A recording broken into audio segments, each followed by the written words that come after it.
how to register your children for homeschool in the state of Arkansas. Let's get into it.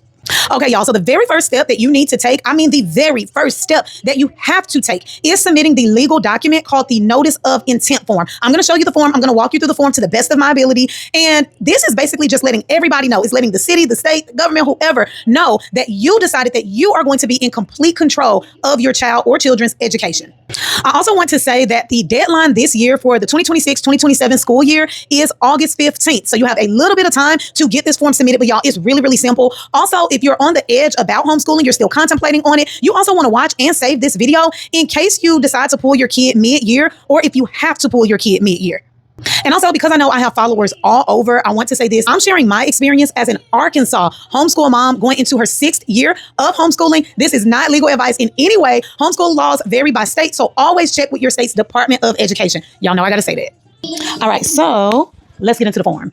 So we're just going to go to Google and you are going to select Notice of Intent to Homeschool Arkansas. Now, there are two different things that's going to pop up. You have the Division of Elementary and Secondary Education and then just arkansas.gov. If this is your first time homeschooling, I recommend clicking on the top one. If you've done it before, this one is just going to take you directly to the online portal. So let's go here.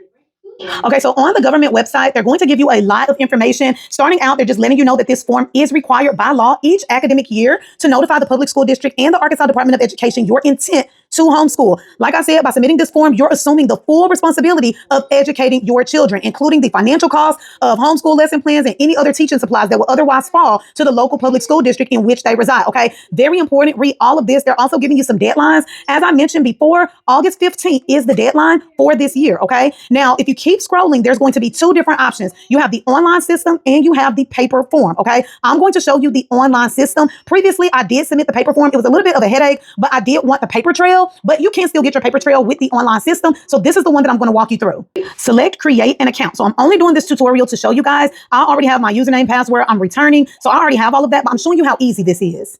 All right. Email, name, password, security questions. Now, they are going to send you an email for you to verify. Once you verify, it's going to say, thank you, verification successful, and tell you to log in. Okay, so step number one is the school district information. Select your school district based on where you are. It'll automatically populate the superintendent. If you don't know, just click I don't know. They're also going to ask you your homeschool start date and your county. Now, I do want to clarify this because I mentioned this at the beginning of the video. If you have to pull your kid mid-year for whatever reason, you will submit this same exact form. The only difference is there is a 5-day waiting period. The only people who can waive that waiting period are the superintendent or the local school board. So, all right, so step 2 is the parent information. I don't want y'all to see my personal information, of course. It's name, address, state, zip code, email, phone number. Okay, step 3 is the student information, guys. So name, date of birth, grade level, type of school last attended. If it was homeschool, just say homeschool. If submitting this form after the 15th, check this box to submit a request to the resident superintendent to waive the 5-day waiting period. Okay. Homeschool start day. Then here, now this is somewhat new. Check this box if student is seeking a GED this year. Check this box if student will participate in interscholastic activities, or if your student is an EFA participant. That is funding that you can get for homeschooling. If they're an EFA participant who is interested in taking the Atlas test. So you will just check those boxes. If you're not interested in that, leave those blank. If you're an EFA student, it looks like they want you to enter your child's social security number. Again, that is something that is completely new. But yeah, it's just the kids' personal information. Outside of that, they don't really even ask you for the kids' social. And if you have multiple kids, just click Ask Student and your kids' names will populate right here. Their name, the grade that they're in, gender, date of birth, and you'll just hit next.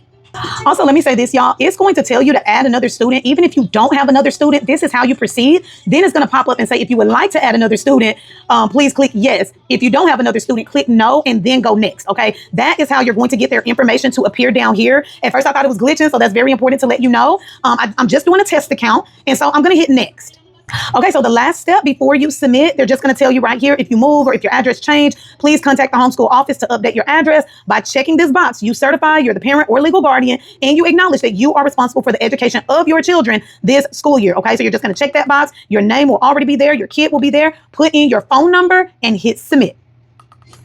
All right, so once the registration is complete, it's going to look like this. It's going to say pending for a little bit of time, and then it's going to turn to review completed. Disregard 2022. We were having issues with the site, but it's going to go from pending to review completed, and that's it. They're also going to send you an email notification letting you know that they received it and once the review is completed. And that's all, y'all.